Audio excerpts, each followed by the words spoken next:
Hello friends, मेरा नाम अभिषेक कुमार है। आपका स्वागत है मेरे यूट्यूब चैनल में, जिसमें हम पढ़ने क्लास 11th के एनसीईआरटी मैथ्स। ठीक है, तो पिछली वीडियो में हमने चैप्टर 2, ठीक है, हमारा सब कॉन्सेप्ट है chapter 2, relation and functions. Relations and functions,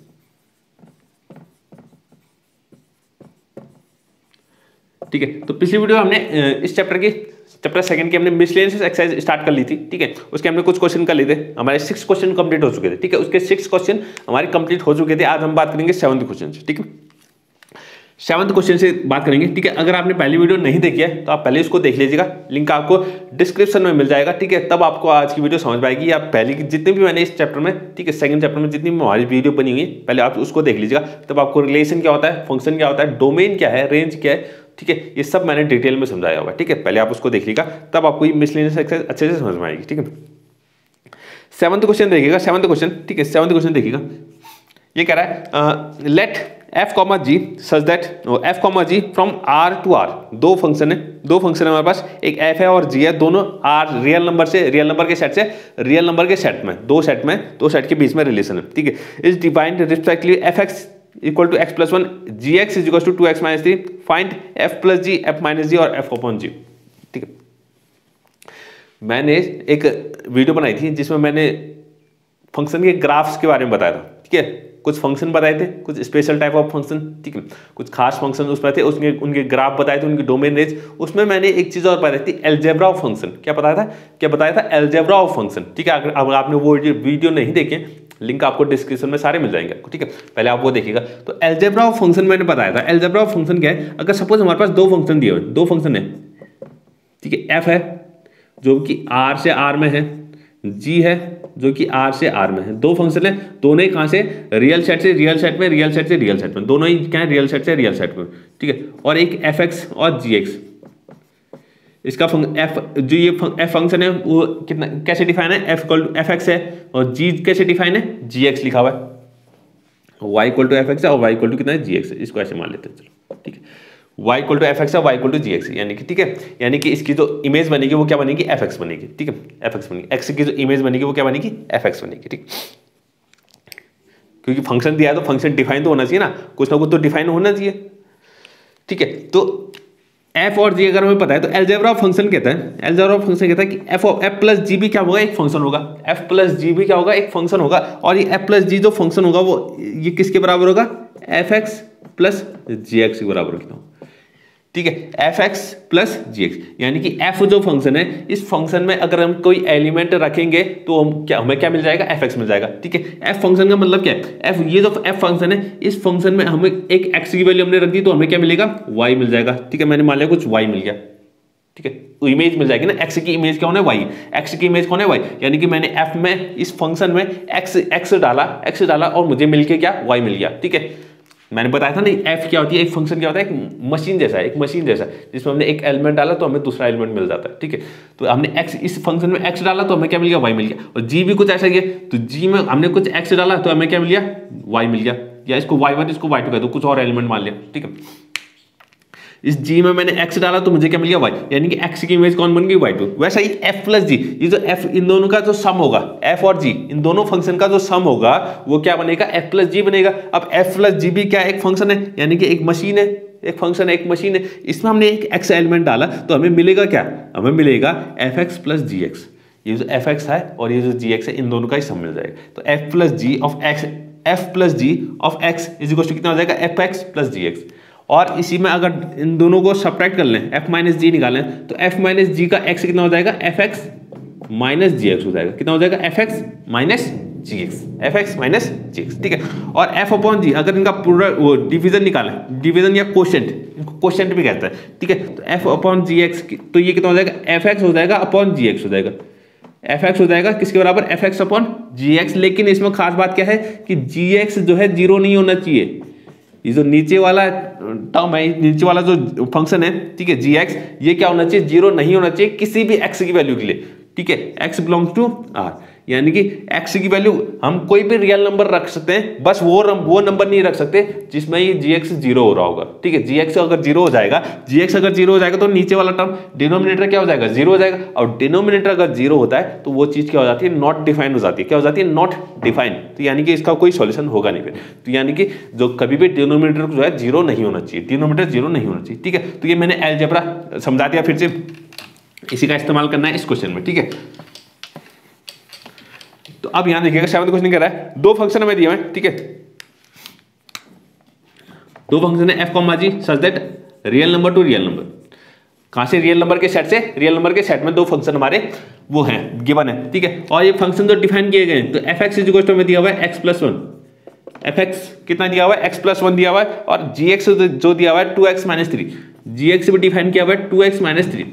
gx जो है किसके बराबर है, 2x-3 के बराबर। ठीक है, 2x-3। तो मुझे f प्लस जी फाइंड करना है, f - g फाइंड करना है, और f अपॉन g फाइंड करना है। ठीक है, तो यहां देखिएगा f प्लस जी हमें फाइंड करना है। ठीक है, सबसे पहले तो फाइंड करना है f प्लस जी। तो f plus G of x, f plus G of x अभी मैंने बताया किसके बराबर होगा, fx प्लस gx के बराबर होगा, fx प्लस gx। और यहां ध्यान दीजिएगा, तो f प्लस जी भी कहां से कहां तक होगा, रियल नंबर के सेट से रियल नंबर के सेट में होगा। ठीक है, f जैसे f और g फंक्शन कहां से, रियल नंबर के सेट से रियल नंबर के सेट में जा रहा है, तो वह f प्लस जी भी कहां से होगा, रियल नंबर के सेट से रियल नंबर के सेट में होगा। ठीक है, इसको ध्यान दीजिएगा।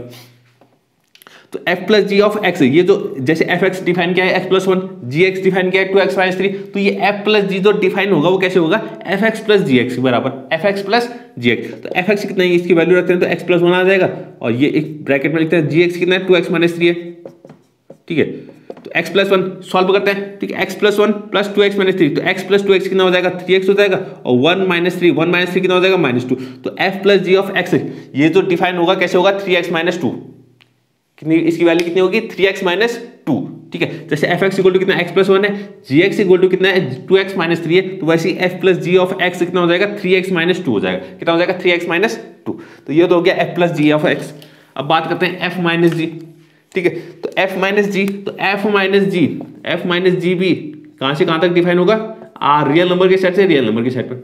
जैसे f और g सेम वैसे ही f माइनस जी भी होगा। ठीक है, तो f minus G of x निकालेंगे। f minus G of x किसके बराबर होता है, fx माइनस gx। ठीक है, मैंने बताया था। अब fx की वैल्यू रखते हैं x+1 है, माइनस gx की वैल्यू रखते हैं 2x-3 है। ठीक है, तो x+1, और यहां अगर ब्रैकेट खुलेगा, बाहर माइनस है, तो दोनों का अंदर साइन क्या हो जाएगा, चेंज हो जाएगा, तो -2x हो जाएगा और +3 हो जाएगा। इतना तो समझते हैं ना। हाँ, ये -2x हो जाएगा, +3 हो जाएगा। तो x - 2x कितना, -x, और 1 + 3 कितना, 4। तो ये जो f minus G of x आ गया, ये इसकी वैल्यू कितनी होगी, -x+4 कितनी हो जाएगी, -x+4। ठीक है, यानी कि x की जगह पर 1 रखेंगे, x की जगह पर 1 रखेंगे, तो यहाँ पर भी 1 आ जाएगा, तो इसकी वैल्यू कितनी आ जाएगी, -1 + 4 यानी 3, 4 - 1 3 आ जाएगी। तो यानी कि f माइनस जी ये जो फंक्शन है, इस फंक्शन में 1 की इमेज कौन होगी, 3 बन जाएगी, 1 की इमेज 3 बन जाएगी। ठीक है, इसको ध्यान दीजिए। f minus G of x ये भी कंप्लीट हो गया। अब बात करते हैं f अपॉन g। ठीक है, f अपॉन जी। ठीक, अब ये ध्यान दीजिएगा, ये फंक्शन रियल नंबर के सेट से रियल नंबर के सेट में होगा कि नहीं होगा, उसको अभी मैं बताऊंगा। ठीक है, अभी देखिएगा। ठीक, f upon G of x, अभी मैंने बताया कितना होगा, fx अपॉन gx होगा। कितना होगा, fx अपॉन gx होगा। लेकिन इसमें साथ में लिखना जरूरी है कि gx जो है 0 नहीं होना चाहिए, x belongs to real number.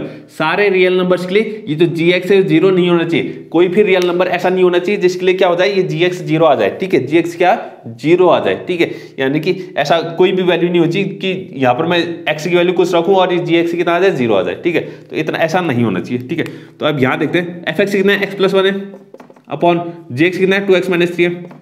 ठीक है, तो gx जो है 0 नहीं होना चाहिए, यानी कि gx क्या है, क्या हमारे पास 2x-3 है, तो 2x-3 जो है वो 0 नहीं होना चाहिए। 2x-3 जो है वो 0 नहीं होना चाहिए। ठीक है, इसको इतना ही रहने देते हैं अभी, 2x-3। अब 2x-3 0 नहीं होना चाहिए, इसका मतलब क्या है, इसका मतलब क्या है कि 2x जो है वो 3 के बराबर नहीं होना चाहिए। -3 उधर चले गया ना, तो ये +3 हो जाएगा। तो 2x जो है 3 के बराबर नहीं होना चाहिए, और x जो है वो 3/2 के बराबर नहीं होना चाहिए। x जो है 3/2 के बराबर नहीं होना चाहिए, क्योंकि अगर एक्स की जगह मैं 3/2 रख दूं, एक्स की जगह पे कितना रख दूं 3/2, 2 से 2 कैंसिल, 3 बच जाएगा, 3 - 3 0 आ जाएगा। एक्स की जगह पे 3/2 अगर मैं रख दूं तो ये कितना आ जाएगा 0 आ जाएगा। तो एक्स की वैल्यू 3/2 के अलावा सारी चीज रख सकते हैं हम, लेकिन एक्स इक्वल टू कितना नहीं रख सकते, 3/2 नहीं रख सकते, ठीक है। तो यहां देखिएगा f/g ये जो होगा सारे रियल नंबर सेट होंगे एक्सेप्ट 3/2। इस f/g में मैं सारी वैल्यूज रख सकता हूं, सारे रियल नंबर रख सकता हूं, सिर्फ 3/2 नहीं रख सकता। तो यहां से ये सेट जाएगा और इमेज जो आएगी सारे रियल नंबर आ जाएंगे, इमेज में सारे रियल नंबर आ जाएंगे। बस जो वैल्यू है उसमें मैं 3/2 नहीं रख सकता, 3/2 नहीं रख सकता क्योंकि 3/2 अगर रहूंगा तो ये जो नीचे वाला पार्ट होगा वो 0 हो जाएगा। तो 0 हो जाएगा तो कुछ डिफाइन नहीं होगा, डिफाइन नहीं होगा तो इमेज नहीं मिलेगी, हमें इमेज नहीं मिलेगी। और इमेज अगर नहीं मिलती है तो वो फंक्शन नहीं कहलाएगा, क्योंकि हर फंक्शन के लिए क्या होना चाहिए, हर एलिमेंट की क्या होनी चाहिए, कुछ एक इमेज होनी चाहिए, एक ना एक इमेज होनी चाहिए, ठीक है। तो अगर 3/2 रखूंगा तो उसकी तो कोई इमेज ही नहीं आएगी, तो 3/2 को हमने हटा दिया, 3/2 को हटा दिया, बाकी सारे रियल नंबर इसमें हम रख सकते हैं, ठीक है, बाकी सारे रियल नंबर इसमें हम रख सकते हैं, ठीक है। तो ये हमारा 7वां क्वेश्चन, ये हमारा 7वां क्वेश्चन था, ठीक है। अब बात करते हैं इसके 8th क्वेश्चन की। 8th क्वेश्चन को देखिएगा, 8th क्वेश्चन क्या कह रहा है, हाँ इसमें क्या दिया हुआ है, लेट एफ, एक एफ दिया हुआ है सेट बना के, ठीक है, be a function from Z to Z defined by F X equal to A X plus B for some integers A comma B determine A B, ठीक है। एक फंक्शन एफ है, एक फंक्शन क्या है, एफ है जेड टू जेड। अब Z का मतलब है इंटीजर्स, इंटीजर का सेट, क्या है, इंटीजर का सेट। इंटीजर समझते हैं ना, 0 1 2 3 -1 -2 -3 -4, ठीक है, ये सारे क्या कहलाते हैं, इंटीजर कहलाते हैं। क्या कहलाते हैं, इंटीजर कहलाते हैं, ठीक है। तो एक ये फंक्शन है, ये फंक्शन डिफाइन किया गया है कुछ इस तरीके से, ए एक्स प्लस बी, और इस फंक्शन हमें दिया हुआ है कि फंक्शन जो है किसके बराबर है, इसके कुछ एलिमेंट्स दिए, फंक्शन के कुछ हमें एलिमेंट्स दिए हुए हैं, क्या दिए हुए हैं, 1,1 2,3, 1,1 2,3, ठीक है, 1,1 2,3, 0,-1 0,-1 और -,-3, ये कुछ हमें फंक्शन के एलिमेंट्स हमें दिए हुए, फंक्शन के एलिमेंट्स दिए हुए। इसका मतलब क्या है, ये जो फंक्शन में 1 की इमेज कौन है, 1 है, 2 की इमेज कितनी बन रही है, 3, 0 की इमेज कितनी बन रही है, -1, -1 की इमेज क्या बन रही है, -3 बन रही है, कितनी बन रही है, -3। तो इसका मतलब है f1 इज इक्वल टू कितना है, f1, यानी कि 1 की x का 1 रखूंगा तो मुझे इमेज क्या मिलेगी, 1 मिलेगी, इमेज क्या मिलेगी, 1, यानी कि f1 किसके बराबर है, 1 के बराबर। 2,3 इसका मतलब f2 किसके बराबर, 3 के बराबर। f0 किसके बराबर है, -1 के बराबर, और f-1 किसके बराबर है, -3 के बराबर। इसको समझना, ठीक है। 1 की इमेज 1 है, 2 की इमेज कौन है, 3 है, 0 की इमेज -1 है, -1 की इमेज -3 है। इसको समझना, ठीक है। और हमें फाइंड करना है ए कॉमा बी, ए और बी की वैल्यू फाइंड करनी है हमें, ठीक है। अब यहां देखिएगा f1 इज इक्वल टू 1 है, f1 इज इक्वल टू कितना है, 1 है, ठीक है। तो मैं इसी का इस्तेमाल कर रहा हूं, देखना है यहाँ पर f1 इज इक्वल टू 1 है, तो f1 की वैल्यू मैं यहां से निकाल सकता हूं ना, f1 की वैल्यू यहां से निकाल, x की जगह पे 1 रख सकते हैं, तो x की जगह पे अगर 1 रखूंगा तो f1 की वैल्यू कितनी हो जाएगी, f1 की वैल्यू हो जाएगी a × 1 + b is equal to 1, a × x की जगह पे 1 रख दिया क्योंकि f1 निकाल रहे थे, x की जगह पे 1 हो जाएगा तो f1, तो a × 1 कितना होता है, a + b is equal to 1, a + b is equal to 1, इसको लिख दिया इक्वेशन 1, इसको लिख दिया इक्वेशन 1, ठीक है। अब दूसरी वैल्यू हम यहां से निकाल सकते हैं, f2 की वैल्यू कितनी हो जाएगी, x की जगह पे कितना रख देंगे, x की जगह पे 2 रख देंगे, तो ये जाएगा 2a + b is equal to 3, 2a + b is equal to 3, एक इक्वेशन यहां से बन जाएगी। दोनों इक्वेशन को सॉल्व करेंगे तो हमारा a और b निकल आएगा, ठीक है। अब इक्वेशन सॉल्व कैसे करते हैं, आपने 10th में पढ़ा है आपने पूरा chapter pair of linear equation, उसमें हमने 2 या 3 मेथड जितनी भी आपने सीखी हुई है, ठीक है, उन मेथड से हम क्या कर सकते हैं, सॉल्व कर सकते हैं, ठीक है। सब्स्टिट्यूशन मेथड, एलिमिनेशन मेथड, ठीक है, या फिर आपने क्रॉस मल्टीप्लिकेशन अगर पढ़ा है तो बहुत अच्छा, तो किसी भी मेथड से आप सॉल्व कर सकते हैं, ठीक है। लेकिन ठीक है, यहां मैं कैसे कर रहा हूं, आप ऐसे भी निकाल सकते, कोई दिक्कत नहीं, कोई परेशानी नहीं। मैं f0 का इस्तेमाल कर रहा हूं, f0 का इस्तेमाल किस लिए कर रहा हूं अभी बताऊंगा, ठीक है, अभी बताऊंगा f0 का इस्तेमाल क्यों कर रहा हूं मैं, ठीक है। तो f0 मुझे निकालना है, यानी x की जगह पे कितना रखूंगा, 0, x की जगह पे 0, तो f0 इज इक्वल टू कितना दिया हुआ है, -1 है, f0 किसके बराबर है, -1 के बराबर, तो x की जगह पे अगर 0 रखेंगे तो ये हो जाएगा a × 0 + b is equal to -1, ठीक है, a × 0, तो a × 0 कितना आ जाएगा, 0 हो जाएगा, तो 0 + b कितना, b = -1, इसलिए मैंने f0 का इस्तेमाल किया क्योंकि इसमें से सीधे बाहर b की वैल्यू निकल आई, b की वैल्यू सीधे ही निकल आई, तो इसको लिखेंगे पुट दिस वैल्यू इन 1, इसको उठा के हमने इक्वेशन 1 में रख दिया p की जगह पे, तो a प्लस p की जगह पे -1 रख दिया इक्वल टू 1 है, तो -1 उठा के उस तरफ चले गया, तो -1 अगर यहाँ से वहां चलेगा तो +1 हो जाएगा, तो a इक्वल टू 1 + 1 यानी कि a इक्वल टू आ गया 2, a की वैल्यू कितनी आ गई 2 आ गई, तो b भी हमारा निकल चुका है, b की वैल्यू आई थी कितनी -1 और a की वैल्यू आ गई 2, ठीक है। तो सिंपल सा a और b की वैल्यू हमारी फाइंड हो चुकी है, ठीक है। तो इस तरीके से करना है, या फिर आप इसका इस्तेमाल करो, इसका इस्तेमाल करो, कुछ भी करो, ठीक है। दो इक्वेशन हमारी बन जाएंगी, उन दोनों इक्वेशन को अगर सॉल्व करेंगे तो हमारा a और b निकल आएगा, इतना ही आएगा, कुछ अलग नहीं आएगा, सब सेम आएगा, ठीक है। तो ये हमारा 8th question complete, 8th question complete. अब बात करते हैं इसके 9th क्वेश्चन, ठीक है। 9th क्वेश्चन को देखिएगा, 9th क्वेश्चन क्या कह रहा है, 9th क्वेश्चन कह रहा है let R be a relation from n to n, n का मतलब है नेचुरल नंबर का सेट, नेचुरल नंबर यानी कि 1 2 3 4 5 6 7 जो 1 से स्टार्ट होते हैं, ठीक है।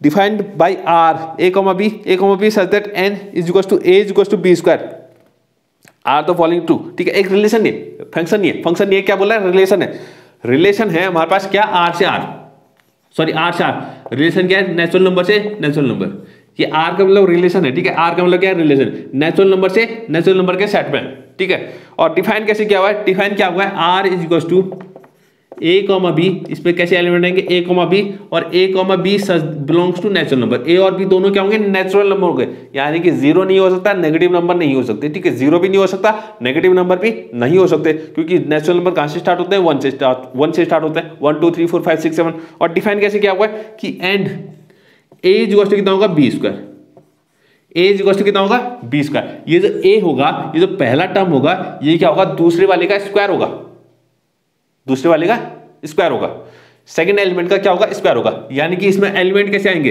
अगर मैं b को 1 ले लेता हूं, b को 1 ले लेता हूं, a कितना हो जाएगा, 1 का स्क्वायर 1 ही होता है, ठीक है। अगर b को 2 ले लेता हूं तो इसका स्क्वायर कितना होता है, 4 होता है, ठीक है। यानी कि जो फर्स्ट एलिमेंट होगा वो सेकंड एलिमेंट का स्क्वायर होगा, फर्स्ट एलिमेंट सेकंड एलिमेंट का क्या होगा, स्क्वायर होगा, ठीक है। a जो होगा, ये तो a है पहला वाला, a का मतलब है फर्स्ट टर्म जो होगा वो सेकंड एलिमेंट का स्क्वायर होगा, सेकंड एलिमेंट का स्क्वायर करेंगे तो 4,2 इस रिलेशन में 4,2 आएगा, और कितना आएगा 9,3 भी आ जाएगा, और क्या आ सकता है 16,4 25,5, ये सारी वैल्यूज इसमें आएंगी, ये सारी वैल्यूज इसमें आएंगी, ठीक है। हाँ, अब आप रिलेशन समझ चुके हैं, ठीक है। अब इसमें पूछ रहा है आर द फॉलोइंग ट्रू, अब हमें नीचे कुछ स्टेटमेंट्स दिए हैं तो हमें बताना कि ट्रू है कि नहीं है, ठीक है। उनको जस्टिफाई भी करना, उनको एग्जांपल से बताना भी है, ठीक है। तो पहला क्या कह रहा है, पहला स्टेटमेंट क्या कह रहा है कि a, belongs to R, a belongs to R for all a belongs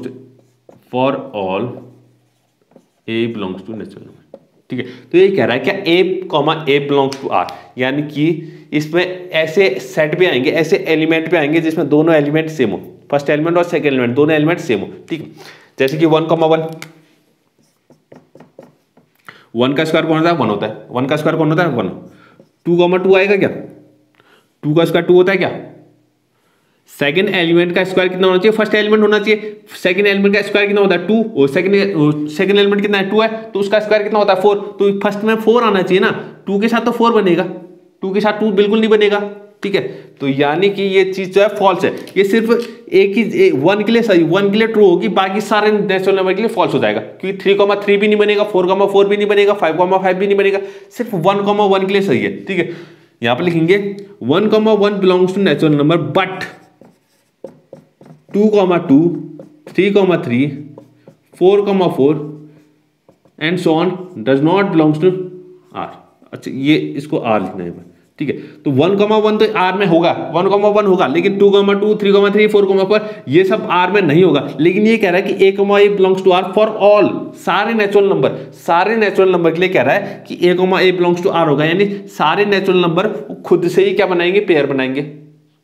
लेकिन सारे नेचुरल नंबर कहाँ बना रहे हैं, सिर्फ 1 बना रहा है, तो ये जो चीज है क्या है, फॉल्स है, ये चीज क्या है, ये स्टेटमेंट क्या है, फॉल्स है। हमने एग्जाम्पल दे दिया, ठीक है, हमने एग्जाम्पल दे दिया, ठीक है। अब इसके सेकंड पार्ट की बात करते हैं, सेकंड पार्ट क्या कह रहे हैं, ठीक है। सेकंड पार्ट क्या कह रहे हैं, सेकंड पार्ट क्या कह रहा है, ठीक है। ये क्वेश्चन जो है बहुत इंपॉर्टेंट है, ठीक है। 11th के लिए नहीं, 12th के लिए ज्यादा इंपॉर्टेंट है, ठीक है। अगर इसको आप यहाँ समझ गए तो 12th में काम आएगा, ठीक है, क्योंकि यही चीज हमारी 12th में भी आती है, ठीक है। जो 3 चीजें दी है, तो 3 स्टेटमेंट दिया हुआ है, 3 स्टेटमेंट बहुत इंपॉर्टेंट है, ये 12th में काम आएंगे आपको, ठीक है।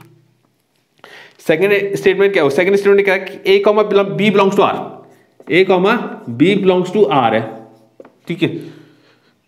ठीक है, तो implies that B belongs to B comma A belongs to are.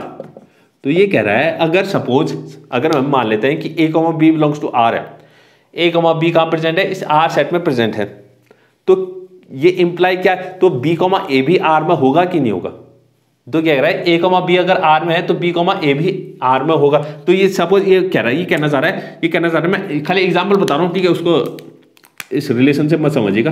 1,2 अगर आर में कह रहा है, ये कह रहा है 1,2 अगर आर में तो 2,1 भी आर में होगा। यानी कि ये कह रहा है कि अगर एक एलिमेंट कोई भी एक पेयर जो है अगर आर में है तो उसका अपोजिट पेयर भी क्या होगा, आर में होगा ही होगा।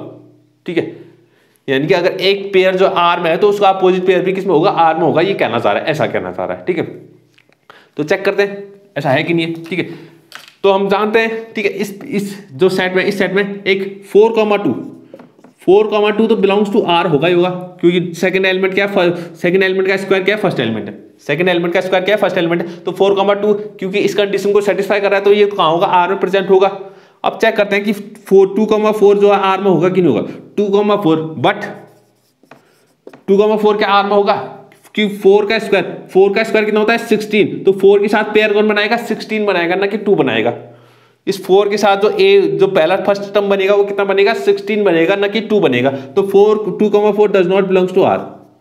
तो 4,2 जो है आर में है, लेकिन इसका अपोजिट जो है 2,4 आर में नहीं है। तो इसके अलावा ये भी स्टेटमेंट क्या है, गलत है। ये भी क्या स्टेटमेंट गलत है। इसने कह रखा है कि ए कॉमा बी अगर आर में होगा तो बी कॉमा ए भी आर में होना चाहिए।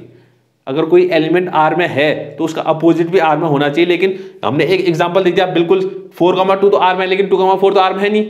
ठीक है, तो ये स्टेटमेंट क्या हो गया, फॉल्स हो गया। ये स्टेटमेंट क्या हो गया, फॉल्स हो गया। ठीक है, थर्ड की बात करते हैं। थर्ड देखिएगा, थर्ड क्या कह रहा है, थर्ड कह रहा है if A comma B belongs to R, A comma B belongs to R and B comma C belongs to R, implies that a comma c belongs to r, a comma c belongs to r, a comma c belongs to r। ठीक है, तो इसको मैं समझाता हूँ, ये क्या कहना क्या चाह रहा है। ये कहना चाह रहा है अगर सपोज 1,2 बिलोंग्स टू आर है, एक एलिमेंट है 1,2 बिलोंग्स टू आर है, और दूसरा एलिमेंट में मान लो जो इसका सेकंड एलिमेंट है उसका फर्स्ट एलिमेंट होना चाहिए 2,3। ठीक है, 1,2 है तो यह 2,3, जैसे a, b है तो b, c हो गया। अगर ये दोनों एलिमेंट जो है आर में हैं, इस तरीके के एलिमेंट है आर में हैं, जैसे 1 और 2 है, 1,2 हो गया, और फिर इसका सेकंड एलिमेंट से स्टार्ट होने वाला फर्स्ट एलिमेंट कौन है, 2,3। दूसरा एलिमेंट कुछ ऐसा है 1,2 है फिर 2,3 बिलोंग्स टू आर है। तो ये कह रहा है अगर ये दोनों एलिमेंट अगर इस रिलेशन में आर में है तो अगर इस 2 को हटा दे, जो कॉमन है दोनों में, इस 2 को हटा दे तो 1,3 ये भी क्या होना चाहिए, आर में होना चाहिए। ये भी क्या आर में होना चाहिए। ठीक है, तो चेक करते हैं इस रिलेशन में ऐसा है कि नहीं है, इस रिलेशन में ऐसा है कि नहीं है, चेक करते हैं। ठीक है, तो इस रिलेशन में कौन कौन से एलिमेंट है वो ढूंढते हैं, पहले कौन कौन से एलिमेंट हैं पहले वो ढूंढते हैं। ठीक है, 16,4 बिलोंग्स टू आर होगा, 16,4 बिलोंग्स टू आर होगा, बिल्कुल होगा, क्योंकि 4 का स्क्वायर कौन है, 16 है। तो सेकंड एलिमेंट का स्क्वायर कौन आ रहा है, फर्स्ट एलिमेंट आ रहा है, बिल्कुल सही है, ये कंडीशन सेटिस्फाई कर रहा है, बिल्कुल आर में होगा। ठीक है, आर में होगा। और 4,2 भी आर में होगा, क्योंकि सेकंड एलिमेंट का स्क्वायर कौन है, फर्स्ट एलिमेंट है। 4,2 भी आर में होगा क्योंकि इसको सेटिस्फाई कर रहा है, इसको सेटिस्फाई कर रहा है। तो यहां देखिएगा सेम ऐसा ही बन गया ना, a, b belongs to R है, b, c belongs to R है, 16,4 है, और इसका जो सेकंड एलिमेंट है इसका फर्स्ट एलिमेंट है, तो 16,4 बिलोंग्स टू आर है, 4,2 बिलोंग्स टू आर है। तो अकॉर्डिंग टू दिस स्टेटमेंट, इस स्टेटमेंट के अनुसार ये कह रहा है कि अगर a, b belongs to R है, b, c belongs to R है, तो a, c भी आर में होना चाहिए। तो 16, अगर 4 को हटा दूं मैं, ये जो कॉमन एलिमेंट है इसको हटा दूं, तो 16,2 भी आर में होना चाहिए कह रहा है। तो 16,2 आर में तो होगा नहीं, क्योंकि 2 का स्क्वायर कितना होता है, 4। तो 2 के साथ जो पेयर बनाएगा वो कौन बनाएगा, 4 बनाएगा, ना कि 16 बनाएगा। तो यहाँ पे लिख देंगे but 16,2 does not belongs to R. तो 16,2 तो आर में है नहीं, तो इसका मतलब ये स्टेटमेंट भी क्या होगा, फॉल्स हो गया। ये स्टेटमेंट भी क्या हो गया, फॉल्स हो गया। और सबके मैंने एग्जाम्पल भी दे दिया। ठीक है, सबके एग्जाम्पल भी दे दिया। ठीक है, तो इसको लिखिएगा, 9th क्वेश्चन हमारा कंप्लीट हो चुका है। ठीक है, तीनों स्टेटमेंट क्या है, फॉल्स है, तीनों स्टेटमेंट क्या है, फॉल्स है। इसमें थोड़ा सा अगर मैं एक्स्ट्रा बताना चाहूँ, ये 3 स्टेटमेंट जो होते हैं ये रिलेशन को इक्विवेलेंस प्रूव करने के काम आते हैं। ठीक है, अगर 12th में आप पढ़ेंगे किसी रिलेशन को इक्विवेलेंस, ठीक है, उसको इक्विवेलेंस प्रूव करने के लिए हमें ये 3 स्टेटमेंट दिखाने पड़ते। अगर ये तीनों स्टेटमेंट अगर ट्रू होते तो ये रिलेशन क्या बन जाता, इक्विवेलेंस रिलेशन बन जाता। क्या बन जाता, इक्विवेलेंस रिलेशन। ठीक है, ये 12th की बात है, मैं खाली थोड़ा समझा रहा हूँ, बता रहा हूँ। ठीक है, 10th क्वेश्चन देखिएगा। 10th क्वेश्चन देखिएगा। 10th क्वेश्चन क्या है, इफ लेट ए, एक सेट दिया है, ए सेट दिया हुआ। ठीक है, इसको ध्यान से देखिएगा। एक ए सेट दिया हुआ है 1 2 3 और 4, और बी सेट दिया हुआ है।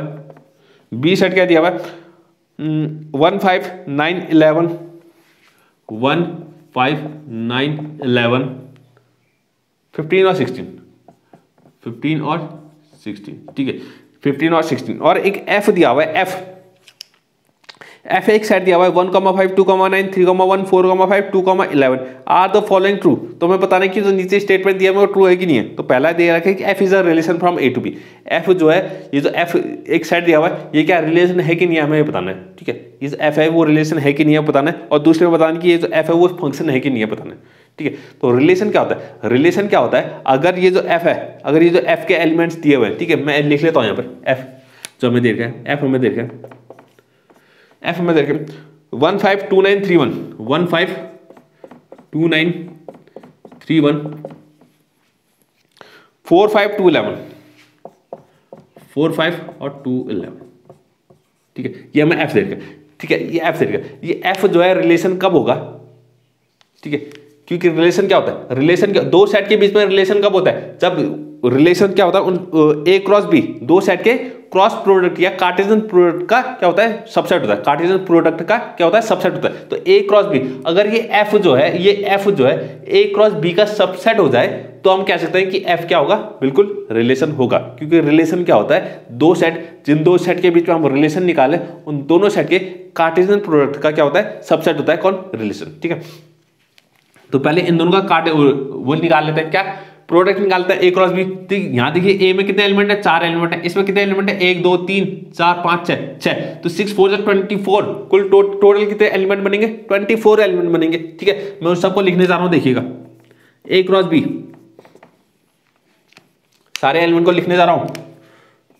ठीक है, तो पहले 1 का पेयर सबके साथ 1 1 1 1 1 5, ठीक है, 1 9 1 11 1 15, ठीक है, 1 16। ठीक है, ये बन गए 1 के सारे पेयर। अब 2 के सारे पेयर बनाते हैं। ठीक है, फटाफट इसको 2 1 2 5 2 9 2 11 2 15 2 16। ठीक है, 3 के पेयर 3 1 3 5 3 9 3 11 3 15 और 3 16। 4 के पेयर बना लेते हैं, 4 1 4 5 4 9 4 11 4 15 और 4 16। कुल 24 मैंने क्या बना दिए, ए क्रॉस बी के एलिमेंट बना दिए। ठीक है, ए क्रॉस बी के एलिमेंट। अब हमें चेक करना है कि एफ के एलिमेंट हैं ये सारे प्रेजेंट हैं इसमें कि नहीं है। ठीक है, तो 1,5 देखते हैं, 1,5 ये बिल्कुल प्रेजेंट है, 2,9 बिल्कुल प्रेजेंट है, 3,1 बिल्कुल प्रेजेंट है, 4,5 बिल्कुल प्रेजेंट है, 2,11 बिल्कुल प्रेजेंट है। तो एफ के सारे एलिमेंट कहाँ प्रेजेंट है, इस ए क्रॉस बी में प्रेजेंट है। तो पहला पार्ट जो कह रहा है ये, अच्छा पहला पार्ट क्या कह रहा था ये, F is relation from A to B, F is relation from A to B. ठीक है, तो ये स्टेटमेंट क्या था, हमें बताना है कि ये ट्रू है कि फॉल्स है। ठीक है, तो यहां देखिएगा, यहां पर लिखेंगे F is the subset of A cross B.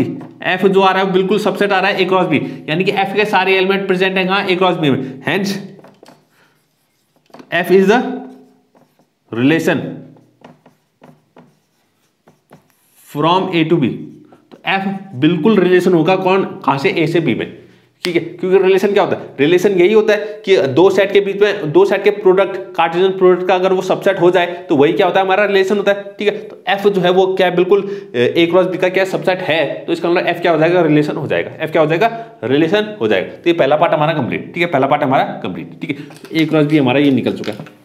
अब बात करते हैं इसका सेकंड पार्ट की। सेकंड पार्ट क्या कह रहा था, सेकंड पार्ट कह रहा है कि एफ क्या फंक्शन भी होगा कि नहीं होगा, फंक्शन होगा कि होगा नहीं होगा, हमें चेक करना है, हमें बताना है। एफ इज अ, ठीक है, F is a function, F is a function, ये कह रहा है कि एफ इज अ फंक्शन होगा, कह रहा है F is a function from A to B, तो हमें बताएं कि ट्रू है कि फॉल्स है, फ्रॉम ए टू बी, तो एफ जो है फंक्शन होगा। अब फंक्शन के लिए दो कंडीशन है कि एफ, ठीक है, दो सेट है हमारे पास ए और बी, तो ए के सारे एलिमेंट की इमेज होनी चाहिए, ए के सारे एलिमेंट की क्या होनी चाहिए, इमेज होनी चाहिए, और सारे एलिमेंट की सिर्फ एक ही इमेज होनी चाहिए, हर एलिमेंट की क्या होनी चाहिए, एक ही इमेज होनी चाहिए। जैसे 1 की इमेज सिर्फ एक ही होनी चाहिए, 2 की भी एक ही, 3 की भी एक ही, 4 की भी एक ही, ठीक है। तो ये फंक्शन हमें दिया हुआ है, फंक्शन हमें दिया, ठीक है। तो फंक्शन को समझने के लिए सबसे अच्छा जो वो चीज़ है वो क्या है, एरो डायग्राम, ठीक है। एरो डायग्राम से फंक्शन जो है आसानी से समझ में आ सकता है आपको, ठीक है।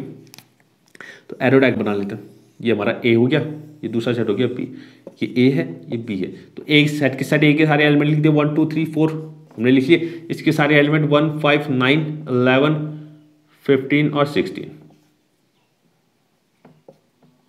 ठीक है, 15 और 16 ये सारे हमने सारे एलिमेंट लिख दिए। अब फंक्शन, ये तो फंक्शन डिफाइन क्या है, तो इमेज किसकी बन रही है, 1 से लेके 5 की, 1 की इमेज किसके साथ, 5 के साथ, ठीक है, 1 की इमेज किसके साथ, 5 के साथ, 2 की इमेज 9 के साथ, 2 की इमेज 9 के साथ, 3 की इमेज 1 के साथ, 3 की इमेज किसके साथ, 1 के साथ, और 4 की इमेज 5 के साथ, 4 की इमेज 5 के साथ, और क्या बन रहा है, 2 की इमेज 11 के साथ, ठीक है, 2 की इमेज 11 के साथ, ठीक है। तो एक कंडीशन तो फॉलो हो रही है कि एलिमेंट ए के सारे एलिमेंट की इमेज है, सारे एलिमेंट की इमेज है, कोई भी एलिमेंट छूटा नहीं है, ठीक है, सारे एलिमेंट की इमेज है। लेकिन दूसरी कंडीशन फॉलो नहीं हो रही, क्योंकि ये जो एलिमेंट 2 है, ये जो एलिमेंट 2 है, इसकी दो दो इमेज बन रही है, एक तो 9 बन रही है, एक तो क्या बन रही है, 11 बन रही है। ये जो 2 एलिमेंट 2 है, इसके दो दो इमेज बन रही है, ठीक है। तो यहां पर लिख देंगे 2 belongs to A, 2 belongs to A corresponds to two different images, corresponds to two different images in set B, ठीक है। यानी इस एलिमेंट 2 की दो दो इमेजेस आ रही है, कहां, सेट बी में दो दो इमेज, एक तो 9 और एक 11, सेट बी, ठीक है। देयरफॉर यहां पर लिख देंगे hence F is not a function, तो एफ क्या होगा, फंक्शन बिल्कुल भी नहीं होगा, F is not a function, F जो है फंक्शन नहीं होगा, एफ जो है फंक्शन नहीं होगा, ठीक है। तो हमारा 10th क्वेश्चन भी कंप्लीट, 10th क्वेश्चन कंप्लीट हो गया, ठीक है। बात करते हैं इसकी 11th क्वेश्चन को देखिएगा। 11th क्वेश्चन क्या कह रहे हैं, 11th क्वेश्चन देखिएगा। 11th question, let f be the subset of Z cross Z, Z मतलब सेट ऑफ इंटीजर्स, ठीक है, Z cross Z defined by f इतना is f of function from Z to Z, ठीक है। एक f है be the subset of Z cross Z, f क्या है हमारे पास, एक जेड क्रॉस जेड का सबसेट है,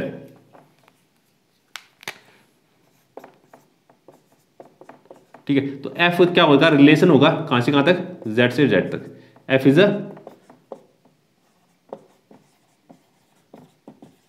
रिलेशन। तो एफ क्या है, जेड क्रॉस जेड से क्या है, सबसेट है, तो एफ क्या होगा, एक रिलेशन होगा, ठीक है। रिलेशन होगा कहां से कहां तक, जेड से जेड तक एक रिलेशन होगा, जो कि डिफाइन किया गया है कैसे, एफ डिफाइन किया गया है कुछ ऐसा, A comma B, sorry A comma B नहीं, A B comma A plus B, पहला एलिमेंट है ए बी और दूसरा एलिमेंट होगा ए प्लस बी, ठीक है, a plus b such that a comma B belongs to Z, Z का मतलब समझ रहे हैं ना, इंटीजर्स, सेट ऑफ इंटीजर्स, ठीक है। तो हमें पता करना है कि एफ क्या होगा, एक वो एफ रिलेशन तो है, ठीक है, क्योंकि एफ जो है सबसेट है जेड क्रॉस जेड का, तो एफ क्या होगा, रिलेशन होगा, ठीक है, एफ क्या होगा, रिलेशन होगा। हमें पता करना है कि ये पूछ रहा है कि is F a function from Z to Z, कि एफ फंक्शन भी होगा कि नहीं होगा, हमें ये बताना है, ठीक है। तो फंक्शन है कि नहीं है, तो वो चेक करना है, ठीक है। तो यहाँ देखिएगा अब इंटीजर्स क्या होता है, इंटीजर्स क्या होते हैं, -1 -2 -3 -4 -5 0 1 2 3 4 5 6, ये सब क्या है, इंटीजर्स है, ये सब क्या है, इंटीजर्स है। तो ये कह रहा है ए कॉमा बी क्या है, इंटीजर है, तो ए और बी की वैल्यू सब में क्या रख सकता हूँ, इंटीजर रख सकता हूँ, ठीक है। तो यहाँ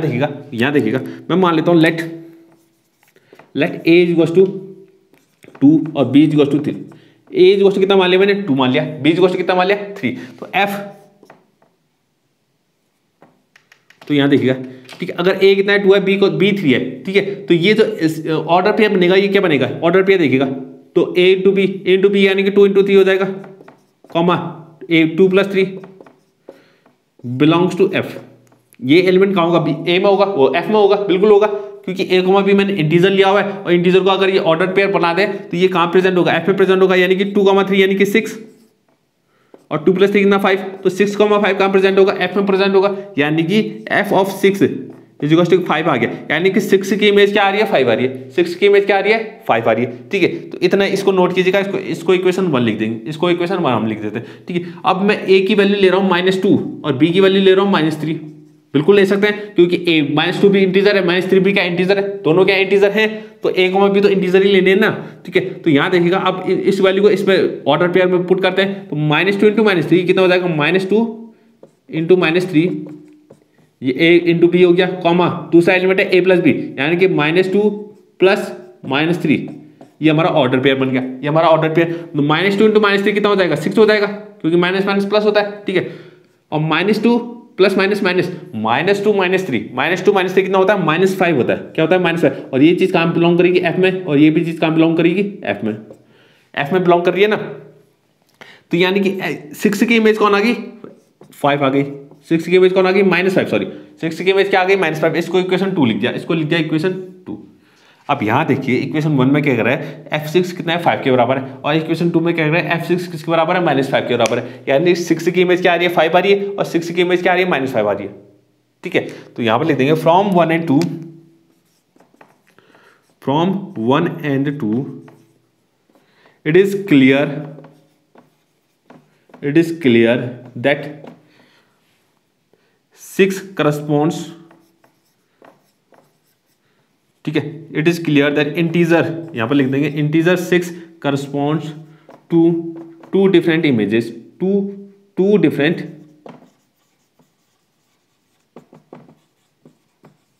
इमेजेस, यानी कि एलिमेंट 6 की दो अलग अलग इमेजेस आ रही है, एक तो 5 आ रही है, एक तो -5 आ रही है। ठीक है, यानी कि 6 की जो क्या आ रही है, दो अलग अलग इमेजेस आ रही हैं, तो इसका मतलब क्या है, अगर एक एलिमेंट की दो अलग अलग इमेज आ रही है तो f जो होगा बिल्कुल फंक्शन भी नहीं होगा, क्या नहीं होगा, बिल्कुल फंक्शन नहीं होगा। हेंस यहां पर लिख देंगे हेंस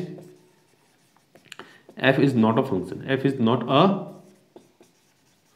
फंक्शन, f जो होगा बिल्कुल फंक्शन नहीं होगा, क्योंकि कंडीशन को सेटिस्फाई नहीं कर रहा है। ठीक है, यानी कि इसके एक एलिमेंट के क्या आ रहे हैं, दो इमेजेस आ रही है, तो लेकिन फंक्शन के लिए ऐसा बिल्कुल भी नहीं होना चाहिए। ठीक है, हाँ ठीक है, मिसलेनियस का आखिरी क्वेश्चन, 12th क्वेश्चन, और मिसलेनियस के साथ साथ चैप्टर 2 का भी आखिरी क्वेश्चन। ठीक है, चैप्टर 2 भी हमारा खत्म हो जाएगा इसी के साथ। ये कह रहा है लेट ए, एक ए सेट दिया हुआ है, ए सेट क्या दिया है, यहां देखिएगा 9 10 11 12 13। ठीक है, 9 10 11 12 और 13। ठीक है, ये में एक सेट दिया हुआ है, एंड लेट एफ, एक एफ है, ठीक है, सच दैट एफ एक फंक्शन है। ठीक है, एफ फंक्शन है, ये कह रहा है ए टू एन, ये ए सेट से नेचुरल नंबर में। ठीक है, ए सेट से नेचुरल नंबर के सेट में हमारा फंक्शन डिफाइन किया गया, और कुछ इस तरीके से कि F of N is equal to the highest prime factor of N, the highest prime factor of N. ठीक है, एफ एन किसके बराबर होगा, एन का जो हाईएस्ट प्राइम फैक्टर होगा उसके बराबर होगा। ठीक है, हाईएस्ट प्राइम फैक्टर जो होगा उसके बराबर होगा। ठीक है, तो यहां देखिए, ठीक है, और एन बिलोंग्स टू, यहां पर लिखना एन बिलोंग्स टू ए, ये जो एन होगा कहां बिलोंग करेगा, ए में बिलोंग करेगा, कहां पर, ए में। तो find the range of F, इस एफ की हमें रेंज निकालनी, क्या निकालनी है, रेंज निकालनी है। ठीक है, रेंज निकालनी है। तो यहां देखिए, पहले तो यहां समझिए हाईएस्ट प्राइम फैक्टर, पहले तो प्राइम फैक्टर क्या होता है, प्राइम फैक्टर क्या होता है, 9 को डिवाइड करने वाले ऐसे प्राइम नंबर, ऐसे 9 को डिवाइड करने वाले प्राइम नंबर्स। पहले तो 9 के फैक्टर्स निकालते हैं, 9 के फैक्टर्स क्या होंगे, 9 के फैक्टर्स क्या होंगे, 1 होगा, जो नंबर इसको डिवाइड कर सकते हैं, जो नंबर इस 9 को डिवाइड करेंगे वो सारे क्या होंगे, इसके फैक्टर होंगे, 1 होगा, 3 होगा और 9 होगा, बस इतना ही तो होंगे। और दूसरा कितना है, 10 है, 10 के फैक्टर्स क्या होंगे, 1 होगा, 2 होगा, 5 होगा और 10 होगा। ठीक है, 11 के फैक्टर्स क्या होंगे, 1 और 11 ही होंगे, 2 ही होंगे। और 12 के फैक्टर्स क्या होंगे, 1 होगा, 2 होगा, 3 होगा, 4 होगा, 6 होगा, 12 होगा, ये सारे इसके फैक्टर्स हैं। और 13 के फैक्टर क्या होंगे, 1 और 13। ठीक है, लेकिन हमें क्या चाहिए, हाईएस्ट प्राइम फैक्टर, हमें सिर्फ प्राइम फैक्टर चाहिए। तो प्राइम फैक्टर चाहिए तो 1 को तो हटा दो, क्योंकि 1 तो प्राइम नंबर नहीं होता ना, 1 तो क्या होता है, प्राइम नंबर नहीं होता। ठीक है, और सिर्फ प्राइम फैक्टर चाहिए, तो 9 के ये दोनों प्राइम है, चलो 10 के प्राइम फैक्टर चाहिए, तो 2 तो प्राइम नहीं होता, 10 भी प्राइम नहीं होता, तो एक ही बचा 5, 11 तो 11, ठीक है, 12 में से 2 को हटा दो, 4 को हटा दो, 6 को हटा दो और 12 को हटा दो। ठीक है, सब हटा दिया। और 13 तो 13 ठीक है। तो ये हो गए इसके प्राइम फैक्टर्स। ये क्या हो गया इसके प्राइम फैक्टर्स, सिर्फ प्राइम फैक्टर, ऐसे फैक्टर जो सिर्फ क्या है प्राइम नंबर है, क्या है प्राइम नंबर है। ठीक है, तो ये सब मैंने प्राइम फैक्टर्स लिख दिए। ठीक है, तो यहां पर लिखना, यहां पर लिखेंगे हाईएस्ट प्राइम फैक्टर ऑफ 9, 10, 11, 12 और 13। ठीक है, सबके हाईएस्ट प्राइम फैक्टर में लिख रहा हूं। ठीक है,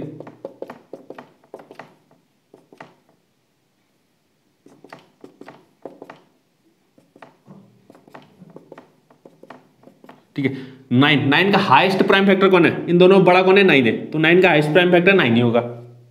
अच्छा सॉरी 9 भी प्राइम थोड़ी होता है। ठीक है, सॉरी 9 जो है प्राइम नहीं होता ना। ठीक है, तो 9 का हाईएस्ट प्राइम फैक्टर कौन है 3 है, 10 का हाईएस्ट प्राइम फैक्टर कौन है 5 है, 11 का हाईएस्ट प्राइम फैक्टर कौन है 11 है, 12 का हाईएस्ट फैक्टर कौन है 3 है। ठीक है, 13 का हाईएस्ट प्राइम फैक्टर कौन है 13 है। ओके, तो ये आगे सारे प्राइम फैक्टर्स हमारे हाईएस्ट प्राइम फैक्टर्स आ गए। ठीक है, अब ये कह रहा है Fn जो है, Fn किसके बराबर होगा, the highest prime factor of n और n बिलोंग्स टू a। यानी कि अगर F9 में निकालना चाहूं, F9 किसके बराबर होगा, 9 का जो हाईएस्ट प्राइम फैक्टर है, 9 का हाईएस्ट प्राइम फैक्टर कौन है 3 है। ठीक है, और F10 में निकालना चाहूं तो F10 किसके बराबर होगा, 10 का जो हाईएस्ट फैक्टर है 5। और F11 में निकालना चाहूं तो F11 का हाईएस्ट फैक्टर कौन है 11 है। ठीक है, तो F11 किसके बराबर होगा, 11 के बराबर होगा। ठीक है, और 12 में निकालना चाहूं तो F12 कितना होगा, F12 होगा किसके बराबर, 3 के बराबर। हाईएस्ट प्राइम फैक्टर कौन है 3 है, तो F13 कितना होगा, 13 जो होगा 13 के बराबर ही होगा। ठीक है, तो ये बन गया। तो इससे हम एक सेट बना सकते हैं, पेयर 9,3, एक सेट बनाए 9,3, 10,5, 10 की इमेज कौन है 5 है, 11,11, 11 की इमेज कौन है 11 ही है, 12 की इमेज कौन है 3 है, और 13 की इमेज कौन है 13 ही है। ठीक है, 13 ही है। तो ये बना दिया हमने एक F सेट F। ठीक है, फंक्शन F का जो है एक सेट बना दिया। अब हमें रेंज निकालने, तो रेंज में हमने बताया था रेंज क्या होता है, अगर इसका फर्स्ट एलिमेंट इस सेट के, इस ऑर्डर पेयर के सारे फर्स्ट एलिमेंट का सेट बना देते हैं, उसको कहते हैं डोमेन। उसको क्या कहते हैं डोमेन। और सेकंड एलिमेंट का सारा सेट क्या कहलाता है, रेंज कहलाता है। तो सारे रेंज, तो यहाँ पर लिखेंगे range of F, range of F। तो रेंज ऑफ F कितनी हो जाएगी, ये हो जाएगा 3, जो सेकंड एलिमेंट है सारे 3, 5, 11, 3 दो बार आ गया है। ठीक है, इसको एक ही बार लिखेंगे 3, 13। तो ये बन जाएगा हमारा क्या, रेंज। ठीक है, ये क्या बन जाएगा रेंज। ठीक है, और कुछ बच्चे सोच रहे होंगे कि 3 और 3 दो बार आ गया, दो इमेज कैसे बन गई, तो ये फंक्शन कैसे हुआ। ठीक है, दो इमेज नहीं बनी है। ठीक है, 9 की इमेज कौन है 3, तो 9 की इमेज तो एक ही है ना, 9 की इमेज एक ही है 3 है, और 12 की इमेज भी एक ही है 3। ठीक है, 12 की एक ही इमेज है 3। ठीक है, तो आगे चल के डोमेन यहां जो है नंबर रिपीट नहीं होना चाहिए। जैसे 9 की इमेज 3 है तो यहां 9 की इमेज 5 हो, ऐसा नहीं चलेगा। ठीक है, लेकिन 9 की इमेज 3 है तो 12 की इमेज 3 है, वो चलता है, वो चलेगा। ठीक है, वो चलेगा। तो ये हमारा क्या हो गया फंक्शन। ठीक है, और रिलेशन एंड फंक्शन हमारा चैप्टर खत्म हो गया। ठीक है, यहाँ पर रिलेशन एंड फंक्शन चैप्टर जो है खत्म हो गया। अब बात करेंगे हम किसके अगली वीडियो में, नेक्स्ट चैप्टर जो क्या है ट्रिग्नोमेट्रिक फंक्शन। क्या है ट्रिग्नोमेट्रिक फंक्शन। ठीक है, उसकी बात हम करेंगे। ठीक है, तो ये हमारा 12th क्वेश्चन भी कंप्लीट हो गया। ठीक है, और इसी के साथ हमारी चैप्टर सेकंड, ठीक है, चैप्टर सेकंड भी कंप्लीट हो गया। अब बात करेंगे अगली वीडियो में हम ट्रिग्नोमेट्रिक फंक्शन की। ठीक है, बहुत इंपॉर्टेंट चैप्टर, बहुत ही ज्यादा इंपॉर्टेंट चैप्टर। ठीक है, और फंक्शन का भी इस्तेमाल होगा इसमें, जो ये फंक्शन हमने पढ़ा है इसका इस्तेमाल होगा किसमें, ट्रिग्नोमेट्रिक फंक्शन में। ठीक है, तो उसका हम स्टार्ट करेंगे अगली वीडियो में। ठीक है, आज के लिए बस इतना ही। अगर आपको आज की वीडियो पसंद आई तो प्लीज लाइक करें, शेयर करें, सब्सक्राइब करें। Thank you.